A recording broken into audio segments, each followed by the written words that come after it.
안녕하세요. 저는 30대 중반의 여자입니다. 인생에서 결혼이라는 게 얼마나 중대한 결정인지 새삼 느끼게 해줬던 그날의 일을 들려드릴게요. 제 예비 신랑은 일명 금수저입니다. 평범한 집안에 평범한 직장을 가지고 여태껏 살아온 저와는 참 결이 다른 사람이에요. 하지만 제가 이 남자와 처음 연애하기 시작할 때부터 금수저라는 사실을 알았던 것은 아니에요. 한참 꾸미고 싶어 할 나이 때부터 예비 신랑을 알았지만 워낙 거치장이 호화스럽지 않고 인품도 좋은 사람이라 집안 좋은 자식이라는 건 전혀 상상도 못했어요. 거기다 예비 신랑은 제 친정 부모님과도 참 가깝게 지내서 부모님은 이미 예비 신랑을 사위라고 불렀죠. 그이는 어찌나 성격이 좋은지 우리 부모님 비위까지 척척 맞추며 예쁨을 받았어요. 그런데 한참 결혼식이라서 그런지 친정 부모님은 우리가 연애한 지 1년이 넘어가니 슬슬 언제 결혼하냐며 저와 예비 신랑이 결혼할 날만 손꼽아 기다리기 시작했죠. 전 그게 조금은 부담스럽게 느껴졌어요. 그리고 예비 신랑에게도 부담이 될까봐 괜히 눈치가 보이더라고요. 하지만 예비 신랑도 자꾸 결혼에 대한 이야기를 들어서인지 제게 결혼 얘기를 이따금씩 한 번씩 넌지시 했어요. 저는 결혼 준비가 아직 되지 않았다는 이유로 친정 부모님에게도 예비 신랑에게도 결혼 이야기를 조금은 자제해달라 요청했죠. 예비 신랑까지 결혼하자는 이야기를 꺼내고부터는 좀 부담이 커졌거든요. 그래서 저는 예비 신랑의 여러 번의 프로포즈까지 거절하며 미뤄왔어요. 남자가 그렇게까지 하고 또 돈도 많다면서 뭐가 문제냐 싶겠지만 전 부모님의 도움 없이 예식을 올리고 가정을 꾸리고 싶었던 게 가장 큰 이유였고 또 예비 신랑에게 결혼 준비를 하면서부터 경제적으로 기대고 싶지 않았어요. 저는 이런 마음을 솔직하게 털어놓았고 예비 신랑은 그런 제 마음을 이해해주고 기다려주었어요. 그렇게 연애 3년 만에 예비 신랑에게 제가 결혼하자고 프로포즈를 할 수 있었어요. 그때까지만 해도 저와 예비 신랑은 결혼하면 행복하고 단란한 가정을 꾸리며 잘 살 수 있을 줄만 알았어요. 우리만의 로망에 기대감이 한껏 부풀었을 때니까요. 하지만 현실은 예기치 못한 일들의 연속이라는 걸 나중에 알게 되었네요. 결혼을 하기 위해서는 양가 부모님께 결혼 인사를 먼저 드려야 하잖아요. 예비 신랑은 당연히 여자 측 부모님을 먼저 뵙고 허락을 구하는 거라고 하기에 우리 집에 먼저 결혼 인사를 갔어요. 너무 당연한 거지만 제 친정 부모님께서는 뛸 듯이 기뻐하셨죠. 결혼하겠다는 이야기를 듣자마자 예비 신랑의 손까지 붙잡고는 미련한 제가 예비 신랑을 놓칠까봐 그간 얼마나 노심초사하며 지냈는지 모른다며 몇 번이고 저를 믿고 기다려준 것에 대한 고마움을 전했어요. 아이 그래 내가 언제 결혼 이야기가 나오나 여태 기다렸어. 저것이 뜸들이다 우리 사위 놓치면 아주 두들겨 팰 생각이었다니까. 엄마 누가 보면 내가 딸이 아니라 이 사람이 아들인 줄 알겠다. 나 좀 서운하려고 그래. 서운은 무슨. 내가 얼마나 마음을 졸였는 줄 아니? 이렇게 좋은 남자 놓치고 나중에 네가 땅을 치고 후회할까 봐서 그런 생각 든 날은 잠도 안 오더라니까. 너무 고마워. 이렇게 우리 딸 믿고 긴 시간을 기다려줘서. 연애가 길어지면 대략 결혼하는 게 쉽지 않다는 말을 들어서 주책맞게 얼마나 걱정했는지 몰라.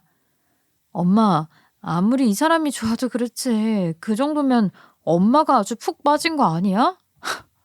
쓸데없는 걱정을 뭐 이리도 많이 하셨어. 장모님, 저 지은이가 10년을 기다려달라고 했어도 기다렸을 놈인 거 아시잖아요. 그러니 그런 걱정 이제 다 내려놓으시고 마음 평안히 지내세요. 제가 앞으로 더 장모님과 장인어른께 잘하겠습니다. 물론 지은이에게도 행복하다고 느낄 수 있도록 만들 거예요. 가족으로 받아주셔서 너무 감사합니다. 그날은 집안의 웃음꽃이 끊이질 않았어요. 저나 예비 신랑이나 모두 행복한 날이었죠. 그리고 며칠 뒤 예비 시부모님 댁에 인사를 드리러 가기로 한 전날이었어요. 근무 중에 온 전화는 평소 잘 받지 않는데 그날따라 핸드폰의 진동이 참 거슬리더라고요.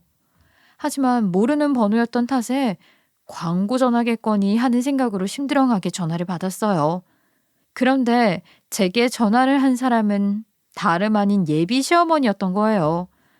예비 시어머니는 까랑까랑한 목소리로 제 연락처가 맞느냐고 묻는데 전 딱 그 순간 바로 알 수 있었어요. 예비 시어머니는 우리의 결혼에 불만이 많다는 걸 말이에요. 아니나 다를까 예비 시어머니는 제가 맞다는 걸 알고는 다짜고짜 자신의 아들을 어떻게 꼬셨냐고 따지듯이 물었고 그러면서 하는 말이 좀 황당하더라고요.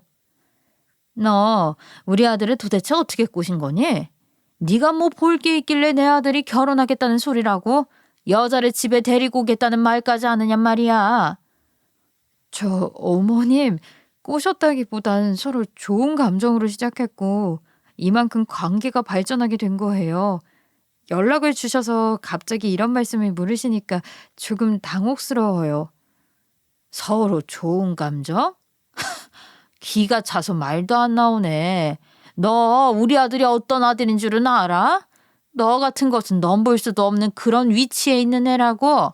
너 같은 싸구려들이 내 아들한테 들러붙은 게 한둘이 아니었어. 어머님, 말씀이 조금 과하신 것 같아요. 저 조건 따지면서 만나는 그런 사람 아니에요. 뭔가 오해가 있으신 것 같아요. 오해는 무슨 오해? 내가 너 같은 년들 처리한 게 하루 이틀 일인 줄 아니? 돈 보고 접근한 거 누가 모를 줄 아느냐고. 얼마나 내 아들 등쳐먹으면서 살고 싶었으면 꼬셔서 연애한 것도 모자라서 결혼 이야기까지 나오게 만들어? 돈을 보고 접근을 했다니요. 절대 그런 거 아닙니다. 저도 유능한 것까진 아니어도 제 직업이 있고 양가 부모님도 제 경제적 도움은 필요 없으실 정도로 힘드신 것도 아니고요. 그리고 결혼 후에도 남편의 경제력에 기대서 살 생각은 추호도 없는걸요? 아이고, 그런 거 따위 내가 알 게 뭐야. 그리고 그건 또 그것대로 꼴불견인 거 모르니? 여자가 바깥일한다고 쏘다니는 게 남들 보기 좋은 줄 알아? 지잡대나 나와서 근근히 사는 년이 잘난 척하는 꼴이 우습구나. 네가 생각이 있는 애면 애초에 네 수준에 맞는 구닥다리들이나 만났겠지. 언감생심 우리 아들은 넌 봐? 이 못된 계집애 같으니라고. 팔자 좀 펴보자 싶어서 이악 물고 우리 아들 꼬셨나 본데 너 꿈도 꾸지 마. 예비 시어머니는 한참 동안 저를 깎아내리는 말들을 쏟아내더니 예비 신랑을 설득해서 결혼을 엎으라는 식으로 말하고는 전화를 끊어버리더라고요. 저는 저를 만나본 적도 없으면서 이런 무례한 말들을 쏟아낸 예비 시모에게 화가 치밀었어요. 하지만 화난다는 이유로 행동 거지를 함부로 할 수는 없잖아요. 일단 예비 시모의 통화 내용만으로도 우리의 결혼을 반대하고 있다는 것은 너무도 분명하게 알 수 있었기에 전 일단 예비 신랑에게 예비 시어머니와 통화했다는 것을 털어놓았어요. 예비 신랑은 제 말에 정말 미안하다고 몇 번이나 사과를 했고 그러면서 젊었을 적 일을 이야기해 주었죠. 젊었을 적 자신과 결혼을 하겠다며 본인과 이야기도 되지 않았는데 막무가내로 예비 시모를 찾아갔던 옛 연인이 있었다며 그때의 일로 예민해져서 그런 걸 거라며 아마 저를 만나보면 예비 시어머니의 마음이 바뀔 거라고 말했어요.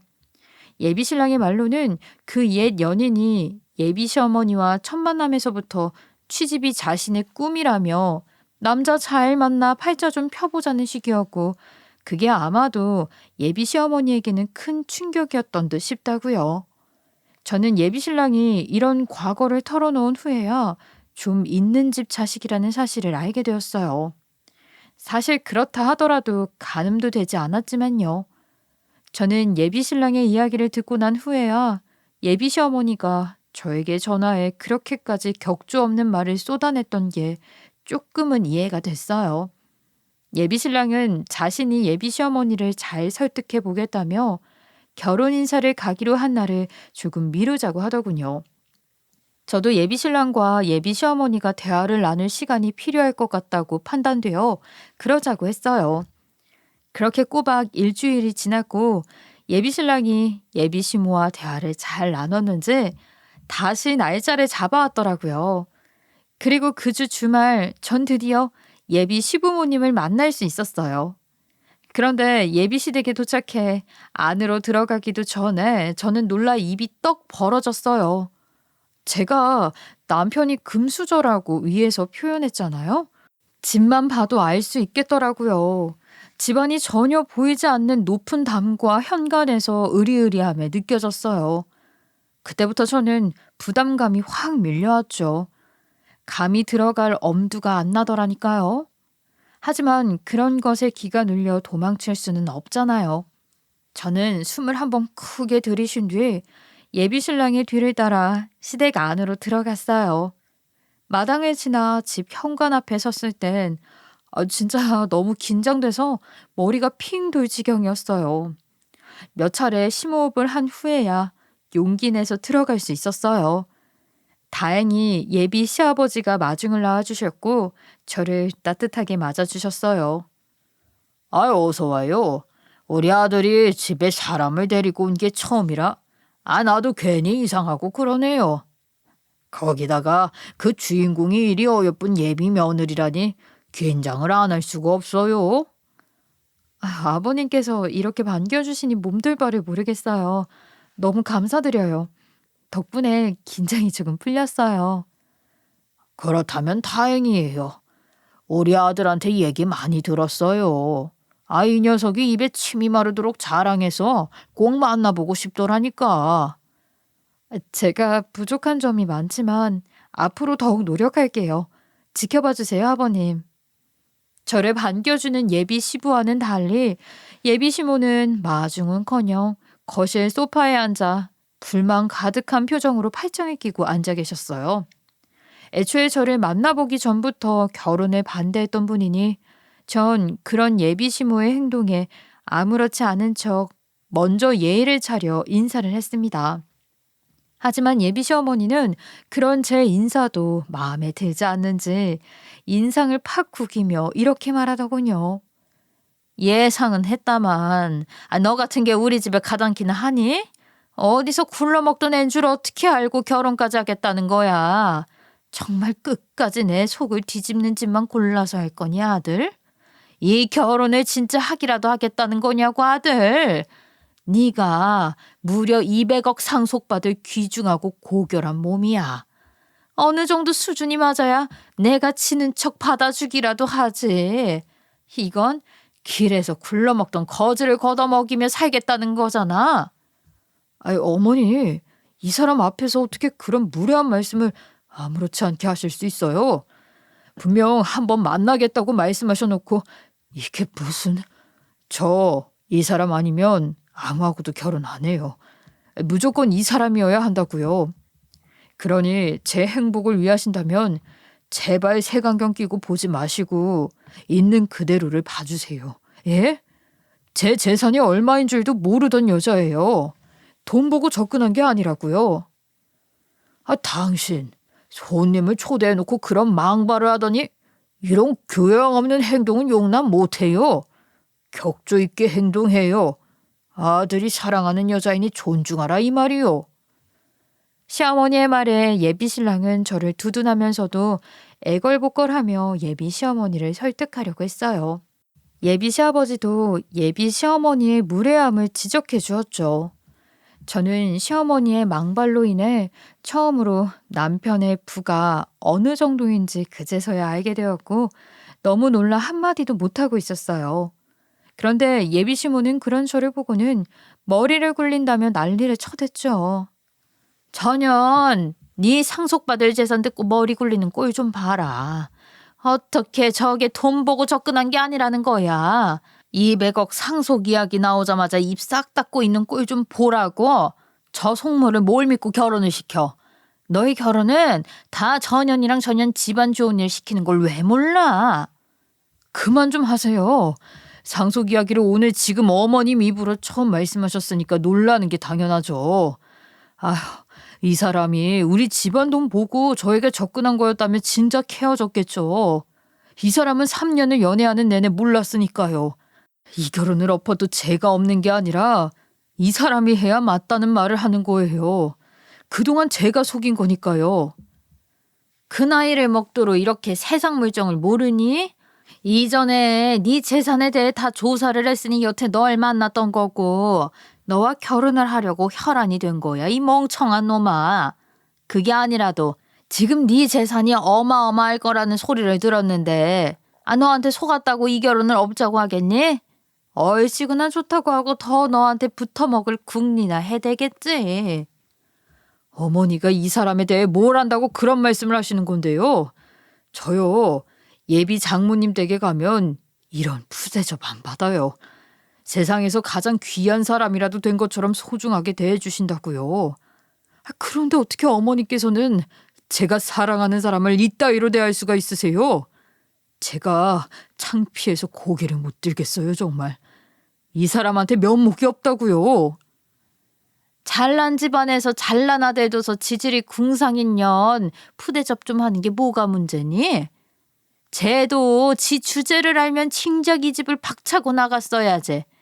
저렇게 여태 버티고 있잖니. 난 절대 저런 쥐뿔도 없는 거한테 너 못 보내. 예비 시어머니는 자신이 이리도 반대를 하는데 기어이 이 결혼을 하겠다고 고집을 부릴 거냐고 예비 신랑을 추궁했고, 예비 신랑은 절대 제가 아니면 결혼을 하지 않겠다 딱 잘라 말했어요. 그렇게 예비 시어머니와 예비 신랑의 언성은 점점 높아졌고, 한참을 다툰 뒤에는 모자지간 사이에서 풍기는 냉전이 온 집안을 감쌌어요. 그런데 그 냉랭했던 분위기를 깬 건 다름 아닌 예비 시어머니였습니다.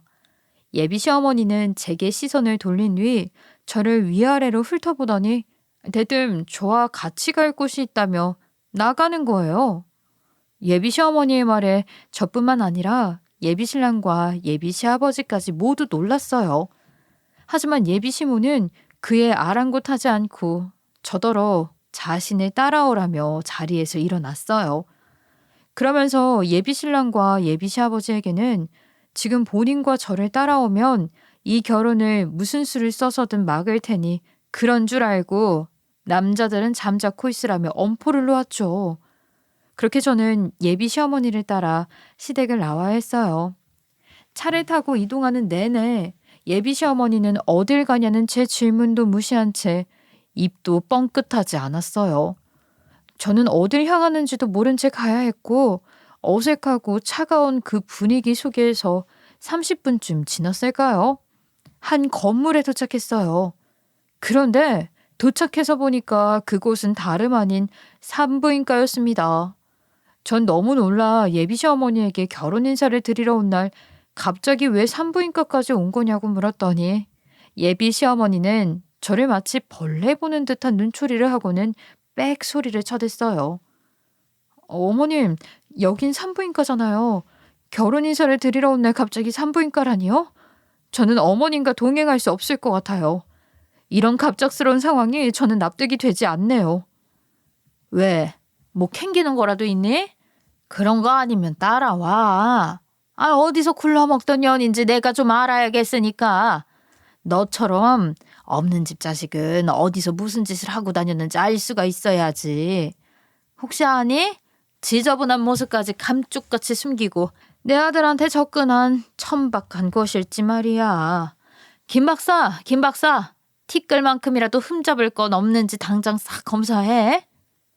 아무리 제가 마음에 안 들어도 이건 아니죠. 이런 상황은 말도 안 된다고요. 아무리 제가 우습더라도 이런 무례함은 제게도 상처예요. 저는 응할 수 없어요. 왜? 진짜 뭐가 구린 게 있어서 그런 거니? 그게 아니라면 입 닫고 시키는 대로 해. 내 아들을 사랑해서 꼭 결혼까지 해야겠다면 이 정도쯤은 아무것도 아니잖니. 왜 오바를 해? 요즘은 웨딩 검진이라는 말이 있을 만큼 젊은 사람들은 결혼 전에 다들 검사도 한다는데 뭐가 문제라고 호들갑이야? 진짜 지저분하게 뒹굴다 온 버러지라도 되는 거야? 결혼 허락도 받지 않은 상태인데다 웨딩 검진은 남녀가 함께 받는 검사이고 충분한 상의가 필요한 검진이잖아요. 그리고 이 검사의 취지가 좋지 못한 거고요. 그러니 저는 따를 수 없어요. 결혼 승낙을 받은 뒤에 예비 신랑과 상의해보고 검진을 해도 할 거예요. 지금 순순히 따르지 않는다면 난 내 눈에 흙이 들어와도 너희의 결혼은 반대야. 내 아들이 제 부모를 등지면서까지 너와 결혼하길 바란 게 아니라면 존말할 때 검사 받아. 어차피 이 검사는 네 건강적인 면을 봐서도 나쁜 것도 아니니 말이야. 그냥 무료 검진 받는다 생각하고 받으면 되겠구나. 검사 결과가 좋다면 내가 너희의 결혼에 대해 다시 생각해보마. 결국 저는 예비 시어머니의 뜻대로 검사를 받게 되었어요. 예비 시어머니의 이런 행패 때문에 인품 좋고 2년이라는 시간 동안 저를 이해하고 기다려준 예비 신랑과 헤어질 수는 없다고 생각했으니까요. 그리고 이 검사를 받고 나서 결과가 좋다면 예비 시모도 더는 어쩌지 못할 거라는 생각도 있었고요. 그런데 예비 시어머니가 말한 검사의 항목이 글쎄 20가지가 넘어서 시간이 꽤 오래 걸렸어요. 예비 시어머니는 제가 검사 도중 도망이라도 갈까 싶었는지 끝까지 감시를 했어요. 그렇게 많은 검사를 다 마친 후에야 저는 예비 시어머니의 레이더망에서 조금은 편안해질 수 있었습니다. 하지만 그 편안도 잠시 검사 결과가 나오려면 최소 며칠은 걸릴 테니 이제 돌아가면 되겠지 싶었는데 김 박사라는 사람이 진료실에서 나와서는 검사 결과를 바로 또 알려주겠다는 거예요. 저는 꺼림칙했지만 그게 다 예비 신부의 입지 때문이라 생각해 깊은 한숨을 뒤로하고 진료실로 들어갔어요. 물론 예비 시어머니도 저와 함께요. 그런데 잠시 후 검사 결과를 듣는 순간 예비 시어머니는 물론 저까지도 놀라 자빠졌습니다. 아휴, 이런 말씀 드리기 외람되지만 사모님과 함께 오신 분께서는 임신입니다. 초음파로는 아직 아기집이 잡히지 않을 만큼 극초기라 2주 후에 나오시면 아기집과 아기 심정 소리를 들으실 수 있을 듯합니다. 제가 임신이라고요? 초음파로도 보이지 않는데 임신이라니 몸에 큰 변화도 못 느꼈는걸요. 잘못 확인하신 건 아닌가요? 피검사 수치상 임신이 맞습니다. 아직 극초기다 보니 느끼지 못하셨을 거예요. 첫 임신의 경우 입덧도 심하지 않는 분들은 한참 있다가 하시는 분도 더러 계시고요. 어쨌든 뱃속에 아이가 자라고 있으니 무리하시면 안 됩니다. 김 박사, 이게 무슨 소리야? 제가 우리 아들 애라도 가졌다는 소리야? 김 박사 나이를 먹더니 감이 떨어졌네. 이런 시잡잖은 소리를 다 하고. 임신이라는 소리에 예비 시모의 얼굴이 하얗게 질렸어요. 그러면서 말도 안 된다고 다시 검사를 하라고 소리쳤죠. 하지만 김 박사라는 분은 결과는 같을 거라고 했고 결국 이 결과에 예비 시어머니는 노발대발 난리가 났습니다. 사모님, 이분은 임신이 맞으세요. 다른 병원에 가서 검사를 하셔도 같은 결과일 겁니다. 저 아직은 이 바닥에서 유명하신 거 알지 않습니까? 누구의 아이인 줄은 제가 알 수 없지만 임신이라는 결과에 번복은 없습니다. 임신이라니 우리 아들의 아이일 리가 없어. 너처럼 난잡한 년이 우리 아들의 아이를 가질 리 없다고.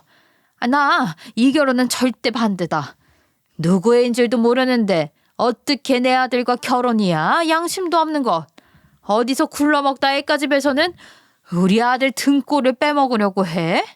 아이고, 뱃속의 아이와는 친자검사도 안 되니 얼씨구나 잘됐다 싶었나 보지? 이 버러지만도 못한 것, 이 요망한 거사. 예비 시어머니는 예비 신랑의 아이가 아닐 거라며 결혼을 극구 반대했고 저를 난잡하고 더러운 여자인 것처럼 말을 해댔어요. 그런데 하필이면 그 타이밍에 예비 신랑과 예비 시아버지가 산부인과 진료실로 들어왔고 예비신랑과 예비시아버지도 제 임신 사실을 모두 알게 되었어요.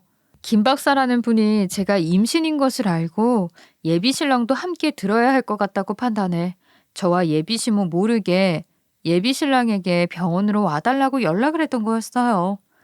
예비신랑은 저를 몰아세우는 예비시어머니에게 언성까지 높이며 저를 감쌌어요. 제 임신 사실을 알았음에도 혼란스러워하지 않고 말이에요.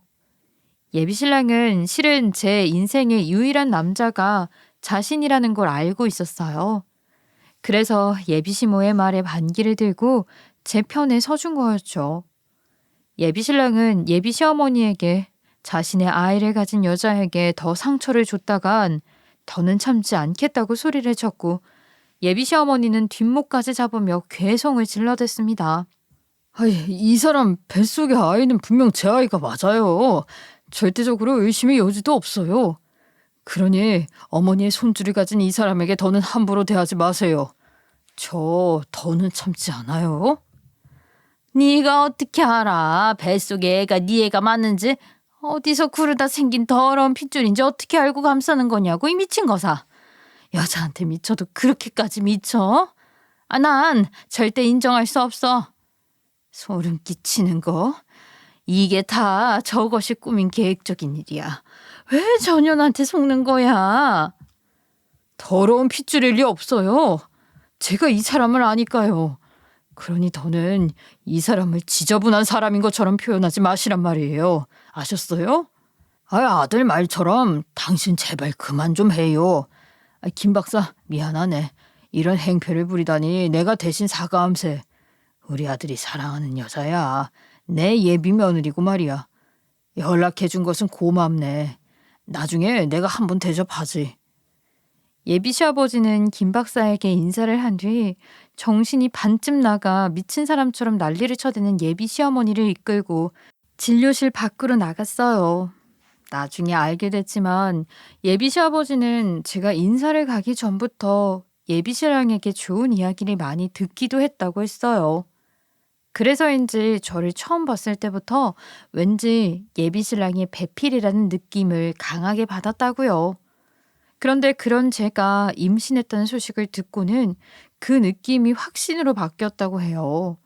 제 뱃속의 아이도 예비신랑의 아이가 분명하다는 확신까지 들어 저와 예비신랑의 결혼에 관한 생각이 안 좋게 바뀌기는커녕 하루빨리 성사시켜야 하는 중대한 일이라고 느껴졌대요. 그래서 예비신랑과 함께 예비시어머니가 제게 저지르는 결례를 어떻게든 말리려고 했던 거였어요. 그날 그렇게 일단락이 되었지만 정리된 것은 하나도 없었어요. 그래서 조만간 다시 예비시어머니를 찾아뵈어야겠다고 생각했죠. 하지만 예비시어머니가 다음날 바로 제게 연락을 해왔고 가진 욕을 퍼부으며 애를 없애라는 해코지를 해댔어요. 네 천박함으로 내 아들까지 그 구렁텅이에 빠뜨리고 싶은 게 아니라면 좋은 말 할 때 애 없애라. 내 아들 발목 잡는 짓거리는 절대 용납할 수 없어. 돈이며 병원이며 내가 다 알아서 해주마. 선심 쓰는 거니 날 더는 화내게 하지 마. 어머님, 이건 선심이 아니라 협박이죠. 저는 아이 끝까지 지킬 겁니다. 이런 일로 연락 주시는 일 없었으면 좋겠어요.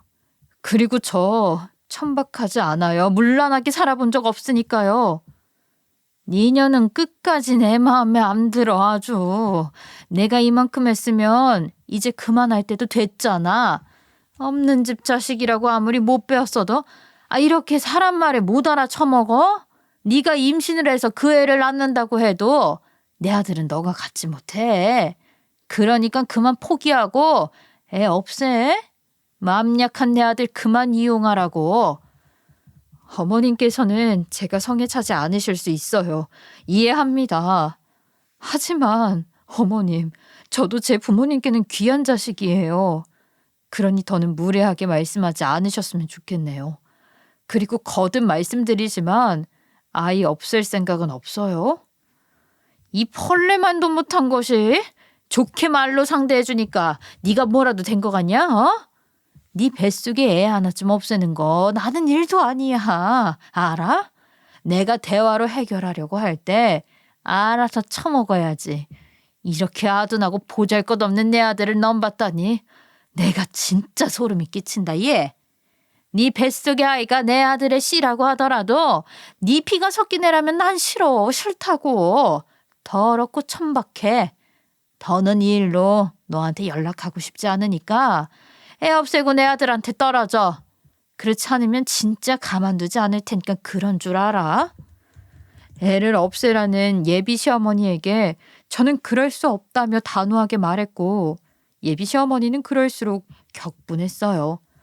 심지어는 그 후 며칠을 제게 찾아와서는 행패를 부렸죠. 그리고 예비 시어머니의 행패는 날이 갈수록 심해졌어요. 애를 없앨 때까지 찾아와 저를 괴롭힐 거라며 눈을 희번덕하게 뜨고는 돈 보고 접근해 예비 신랑의 발목을 잡으려는 더러운 거라며 제 머리채까지 잡았고요. 어떻게 알아냈는지 우리 친정 부모님까지 찾아가서는 자식 교육을 운운하며 저급한 짓을 해댔어요. 당신들 딸이 내 아들 신세 망치려고 작정을 한 건 알아요? 어떻게 자식을 이따위로 키울 수가 있어? 없는 짓 것들이 감히 내 아들을 넘본다는 것도 우스운데 작정하고 내 아들 애를 임신시켰다면서 발목을 잡으려 든다고. 누구시인 줄도 모르는 애를 가지고 뻔뻔하게 말이야. 아유 이보세요. 당신의 아들은 고결하고 내 딸은 천박하다. 이 말이 지금 하고 싶나 본데 당신 아들한테 우리 딸은 감지덕지야. 왜 이래? 결혼하자고 쫓아다닌 건 우리 딸이 아니라 당신네 그 잘난 아들이야. 우습지도 않네. 내 아들이 뭐가 아쉬워서 쥐뿔도 없는 집안의 딸을 쫓아다닌다는 말이야. 없는 사람들은 다 그런 식으로 자신들을 위해 놓나 보죠. 내 아들이 어떤 애인 줄도 모르면서 감히 내 순진한 아들을 꼬드겨서 등쳐먹을 생각이나 했던 거 누가 모를 줄 알아? 당신들이 그러고도 어른이야? 하기야. 자식 교육도 못 시킨 한심한 것들이 뭘 알겠어. 감히 소중한 우리 딸을 임신시킨 난잡한 아들놈을 가지고 여기까지 쫓아와서 뭐야? 당신네 아들이 우리 딸을 임신시켰다잖아. 지금 머리채 잡고 난리를 칠 사람은 당신이 아니라 우리야 우리. 나도 내 딸을 당신처럼 방정맞은 주둥이 가진 교양이라곤 찾아볼 수도 없는 천하디 천한 당신네 보낼 수 없어. 그리고 고상한 척을 하려면 그 싸구려 말투부터 고쳐 이 양반아. 당장 우리 집에서 나가. 당장. 여보 소금 가져와 소금. 재수가 없으려니까 저런 인간 말종이 집에 기어들어와서는. 예비 시모는 친정 부모님을 찾아갔다가 소금 벼락을 왕창 맞고 와서는 또 저를 들들 볶아댔어요. 저는 더는 참을 수 없었고 예비 신랑과 예비 시부에게 찾아가 예비 시모가 저지른 무례를 다 폭로했습니다.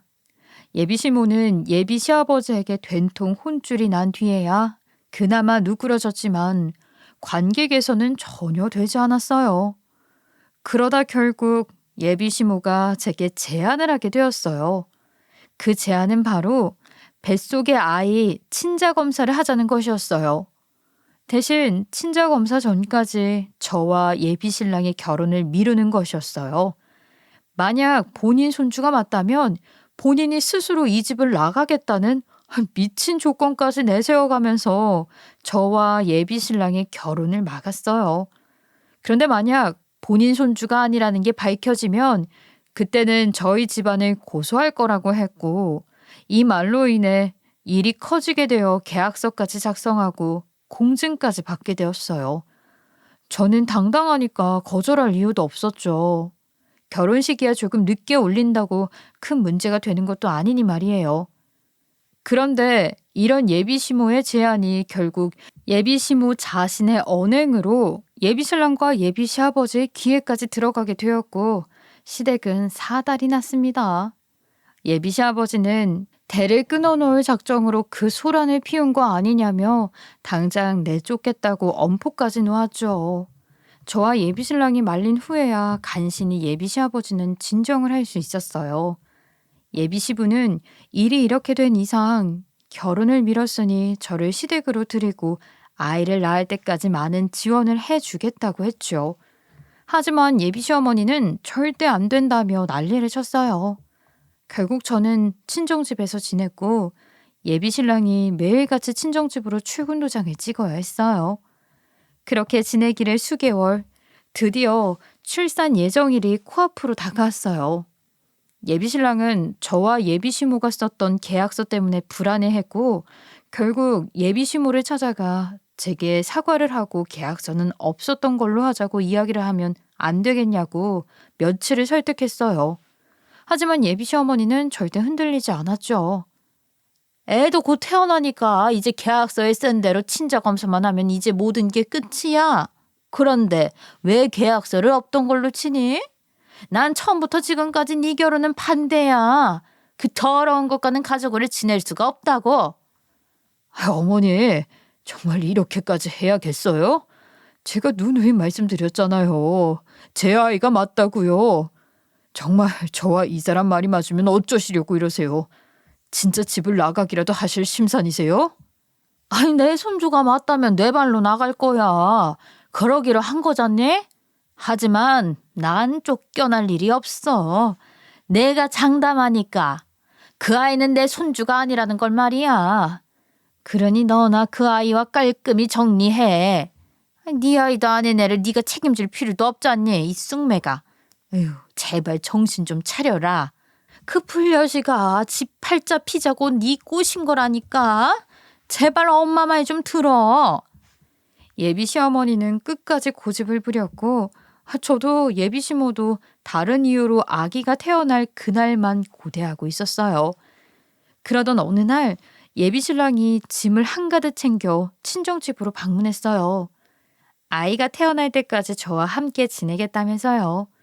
언제 아이가 태어날지 모르니 곁에 있고 싶다고 말은 하지만 예비 시어머니가 저와 헤어지라고 들들 볶아대는 통에 못 참고 집을 나온 거였죠.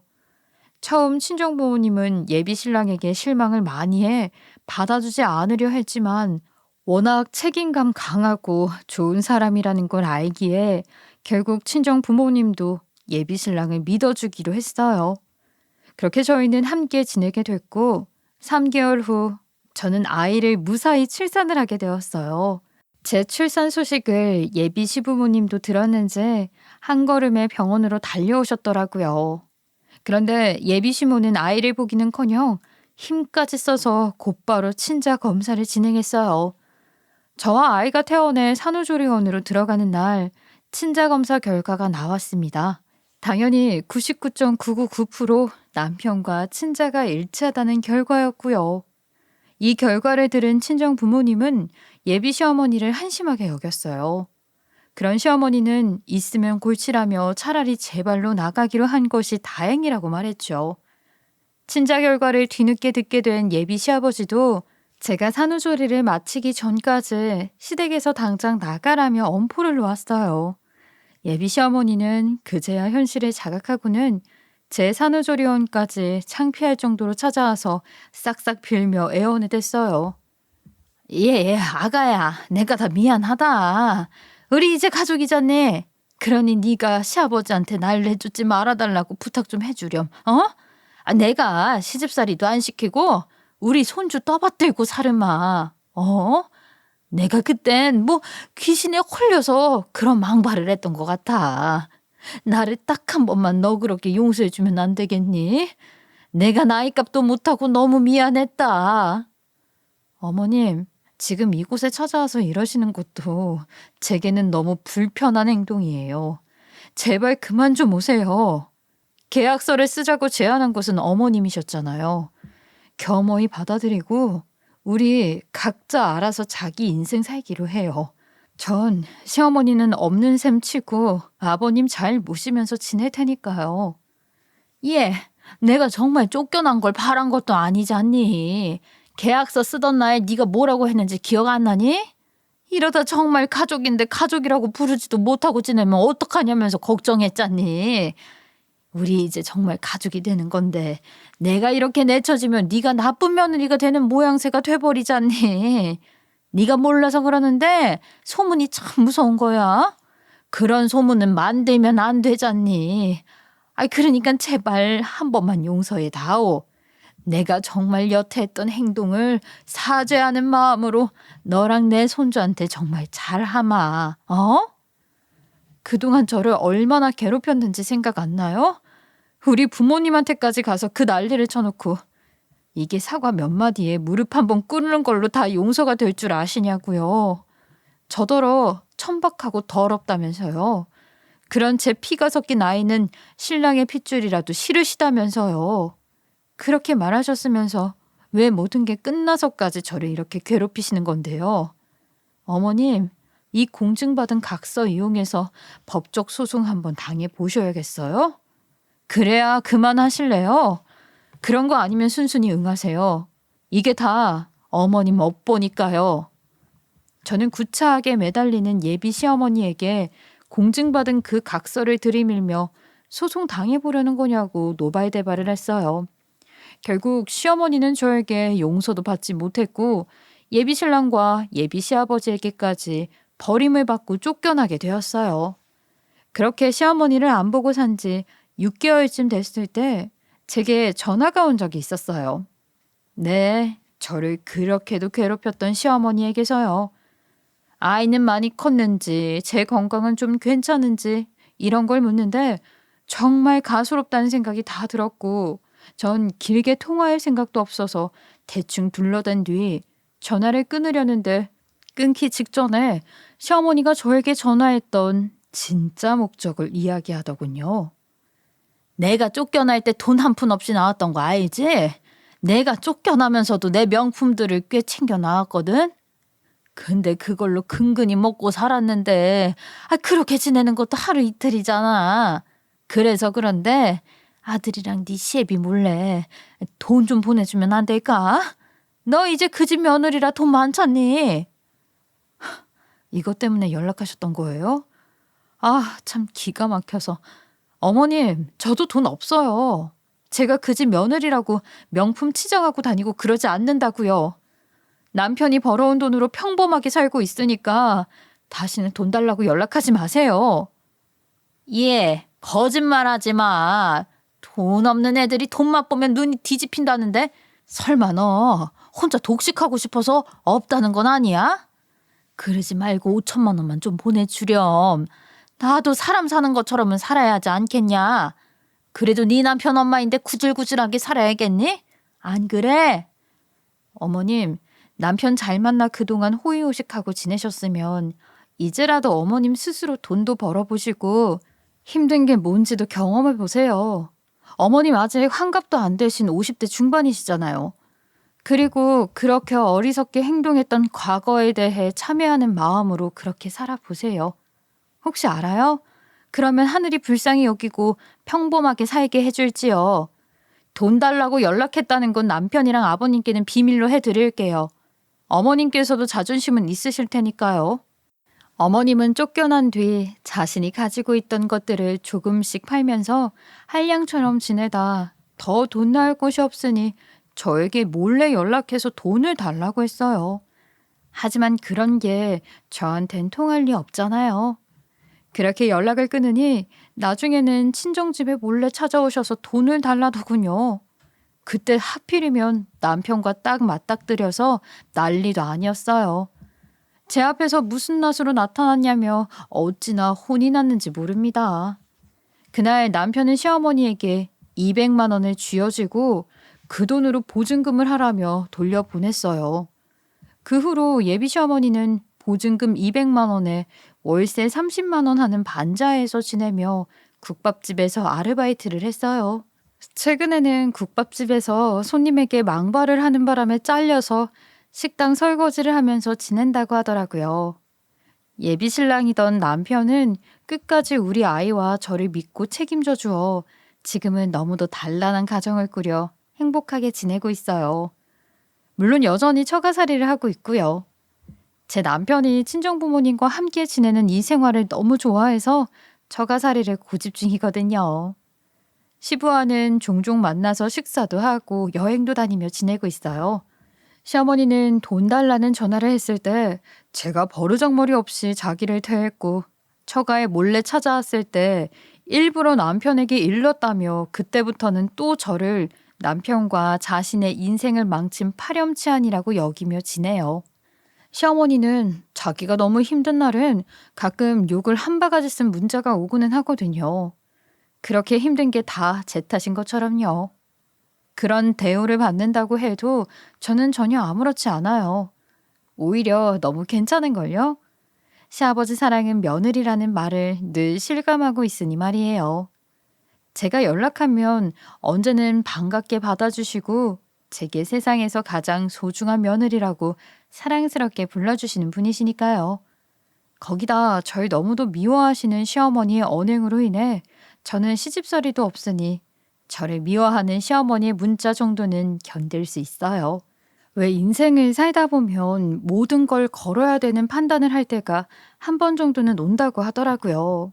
근데 저희 시어머니는 그 판단을 잘못한 어리석은 사람이었고, 저는 그런 시어머니를 보고 선택과 판단이 얼마나 중요한 건지 알게 되었어요. 그래도 시간에는 기다림이 없어 속절없이 흘러가는 거니까 부디 시어머니가 하루빨리 저를 미워하는 마음을 훌훌 털어주었으면 좋겠네요. 훗날 시어머니가 우리를 등진 게 후회로 남지 않도록 말이에요. 저도 훗날 시어머니가 참회하고 돌아왔을 땐 넓은 마음으로 이해할 수 있도록 열심히 그릇을 키우고 있어야겠습니다. 제 사연을 들어주신 시청자분께 감사드리며 좋은 하루 보내세요. 감사합니다.